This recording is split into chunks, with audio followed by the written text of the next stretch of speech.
Hello, everyone. Welcome to another episode of Rich in Spirit. I am Sarita, your Chief Spiritual Officer, helping you to walk around mountains that I had to climb and many others had to climb. And today we've got a very interesting topic, in my opinion, and it is about hypnosis, subliminals, meditations. Now, you may be familiar with meditating. You may be familiar with subliminals, and you may be familiar with hypnosis. I have found that there are some areas around this where people have resistance. So I wanted to talk a little bit about how each of these in different stages of my life and sometimes all together have been tools that I have pulled out of my toolbox to help me navigate the different situations, trials, or shifts that were happening in my life at that time. One area that I know people tend to be a little hesitant with is the idea of being hypnotized. And I can say since 2017, I have been a big fan of self hypnosis. I have found that it has helped me tremendously in shifting my self concept and being at that level of relaxation. You're able to take yourself and your ego out of things, and you're able to allow in the necessary, I'll say, language or reprogramming that will help you move up in the ladder of where you're trying to go.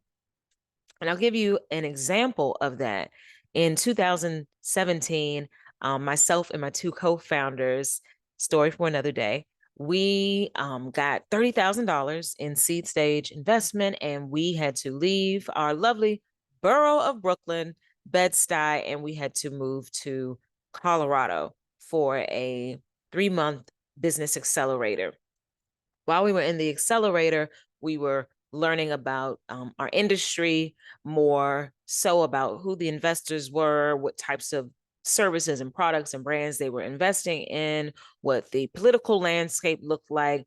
And one thing that was essential to our success was we had to pitch our businesses. So during all this time, we're developing our story, honing in and getting clarity on what our offerings are, what our value proposition is, what our most valuable asset is. And I was the person who would go on the stage for the demo days and actually pitch the company. And the purpose of the pitching is to get to the next conversation. It's not to get the check. It's actually to get people to say, oh, okay, that's interesting. Oh, that resonates with me.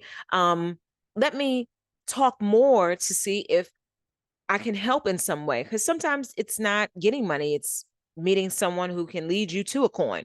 Nevertheless, I had been, working in media, working in communications for a number of years.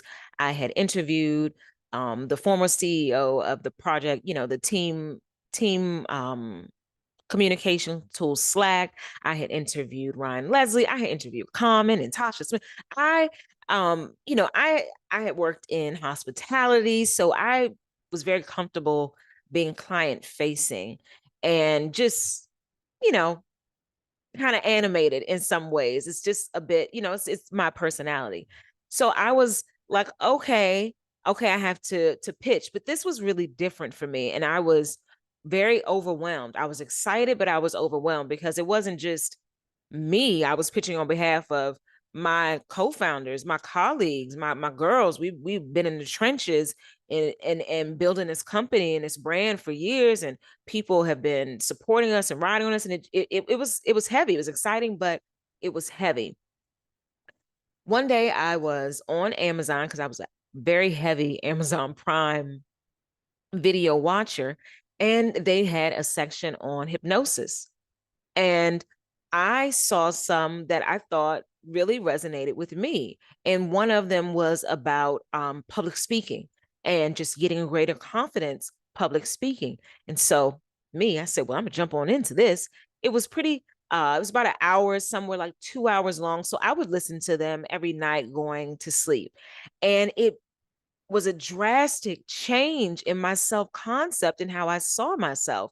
Because during that reprogramming, I was being fed with messaging that tapped into my subconscious and had me seeing myself as someone who was engaging, someone who could speak the language and not be so high up that people can't understand, that can, have an honest conversation with you, someone who could speak and command a room. It was very, very useful for me. And I still to this day utilize self hypnosis as a technique to tune up. I like to think of it as a tune up. It is overall reprogramming, but there are some things that you may be able to shift in, you know, 3 to 5 sessions, but there are some things like if you've been drinking coffee for over 20 years, it may take you a few months to unlearn that habit or stop having so much sugar or reprogram your idea of your weight loss or your idea of what happiness is. And one of my favorite self hypnosis to use is Dr. Matthew Cohen. They have a number of self hypnosis on Spotify, and I'm sure they're on other platforms too. And I have used so many of them to get me excited about exercising, to help me to read faster. You'll be surprised. And one thing that I think people tend to be afraid of is when they think of hypnosis is this idea that their mind is not that someone else is controlling their mind. They're not able to be alert. And believe it or not, you are alert. There's only been the only times where I'm not fully alert is if I'm already kind of tired or exhausted. I will utilize that time because in my mind, I'm like, well, listen, I'm already near the alpha state. So it should be easier for me to slip into this hypnosis faster than if right now I'm wide awake and I try to do it and I'm really having to be intentional listening and calming my mind down and slowing down every part of my body. But when it's time to come out of that hypnosis and Matthew snaps, I immediately wake up. So I know that it works. And the times that that doesn't happen, again, it doesn't happen very often, but I will utilize it as a catalyst to get to that deep alpha level faster. But typically it's, really like, all right, I'm gonna go do a self-hypnosis. And you find yourself just getting just really, really relaxed, kind of sinking into your chair if you're sitting up and your feet are planted on the floor, or if you're laying down and maybe you have a pillow up under your calves so that you don't fall off to sleep.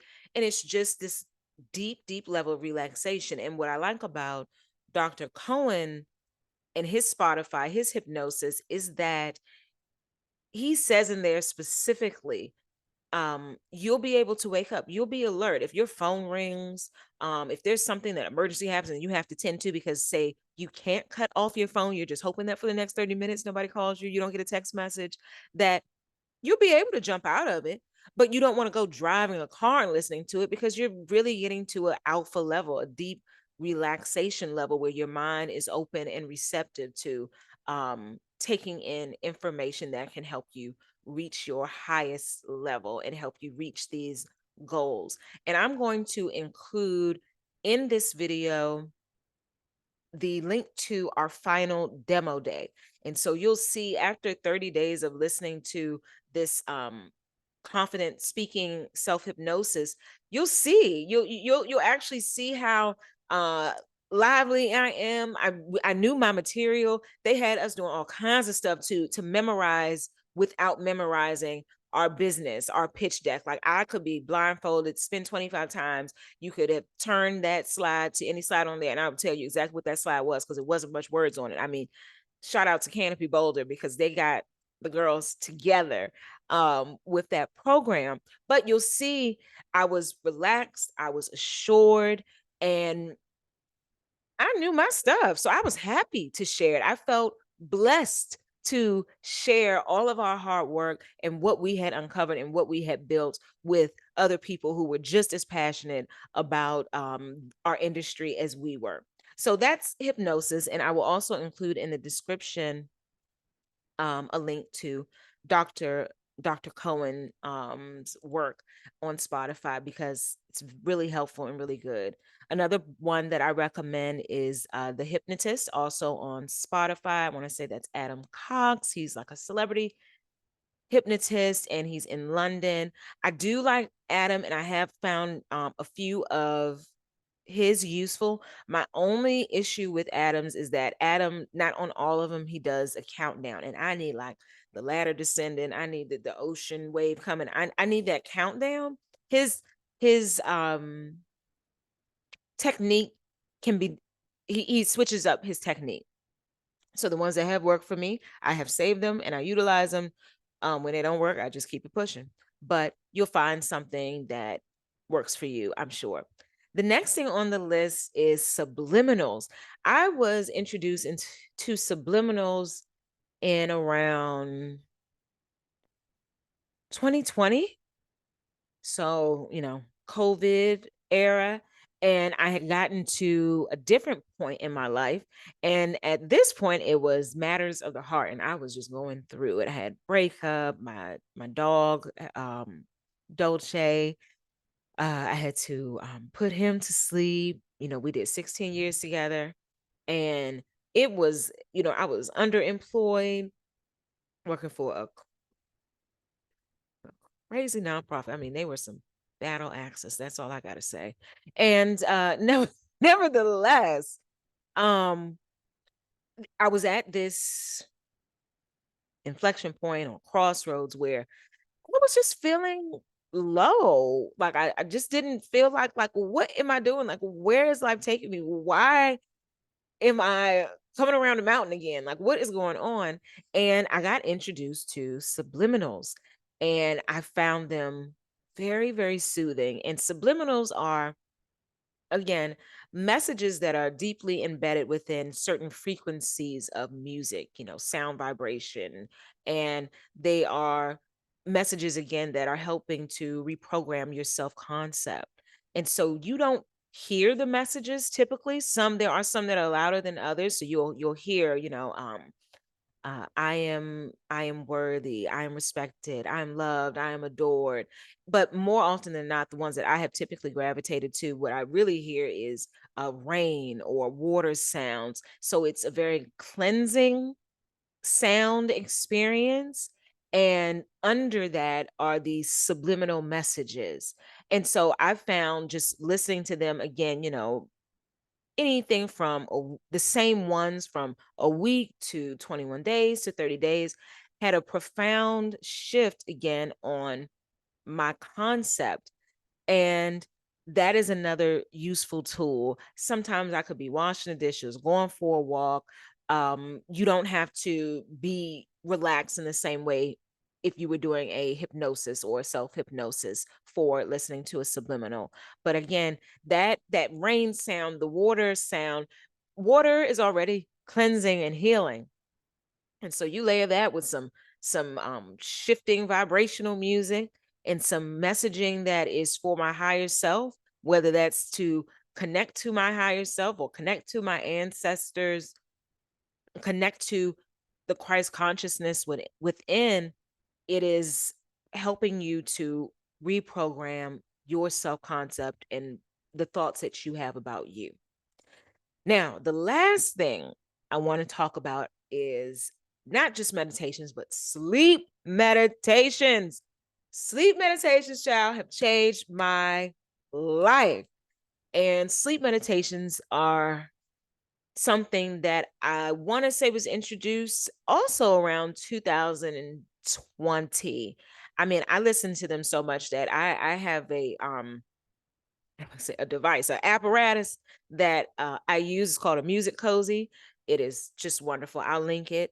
And I listen, I put that thing on at night and I am just off living my best life. And there are so many amazing sleep meditations.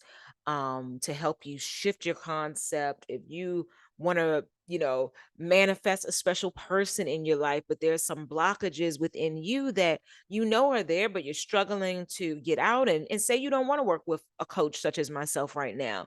Um, you want to do some things on your own. Sleep meditations, I highly, highly recommend. My favorite sleep meditations, or not really my favorite sleep meditations, but I love when I have on one of my favorite sleep meditations and I wake up in the middle of the night because I gotta go to the bathroom. And it is just saying something that's just so beautiful and poetic. You are loved and adored. I mean, who doesn't want to wake up? You know, you are a multimillionaire. Yes, because at that subconscious level, we know that we are one with the creator. And when you are in that realm, anything is possible. Manifestation is instantaneous because you don't have all that gunk clogging you up. And utilizing these tools, subliminals, self hypnosis, sleep meditations, can drastically shift your self concept. Sometimes it might be affirmations that you say daily, it might be reading a devotional every day, but these three in particular really help to take my spiritual awakening and practice to a whole nother level. And I find, again, with doing the hypnosis, they work more as tune-ups. If for me, I've had a lot of times in my life where I've had to be out, really client facing, really on the scene, um, doing radio interviews, and really be out. And then I've had other seasons where I've had to go in, be very reflective, very Virgo, hermit, shut everything off in an attempt to heal and grow. And if I don't have those opportunities, I can be so immersed in work and business that I don't carve that out. Of course, over the years, I've gotten so much better. Like, my peace is the utmost priority, and I'm gonna carve out my time. Y'all know I'm out there bird watching, but that's with growth and with more clarity of how you want to live your life. But these three are still very much in my rotation, along with the other host of tools. And that's really what I want you to get out of this. Think of your spiritual journey as just that. It is a journey, and sometimes it's murky, and sometimes it's really messy and not fun. However, the more you do it and the more that you put into it, the more you start enjoying it and you start having fun with it, and you allow yourself the space to be frustrated when you need to, but then you pick yourself back up and you go back out there to fight another day, especially if you have been blessed to wake up again and have that opportunity. So if you have tried affirmations, if you have tried journaling, if you have tried some other things and have been scared to try a 8-hour sleep meditation or a hypnosis or doing subliminals, I encourage you to try. And again, I'm going to link below. Oh, look at that. I like when people do that on YouTube. Link below some of my favorites that have been a real blessing in my life. So I thank you once again for joining me today. And if you have found this episode useful, if you have used any of these tools or techniques, please let me know in the comments, because that also, let other people know that they're not alone. What your experience was, the good, the bad, the ugly. There may be some ways that we can course correct. I know with subliminals, there have been people on YouTube who have said that, like, they've listened to some ones that have not been so good, or had some not so good messages. That hasn't been my experience. And I'm happy to share the ones that have been helpful for me. So if you have any questions, please let me know. And thank you again for your time and your energy. Stay rich in spirit.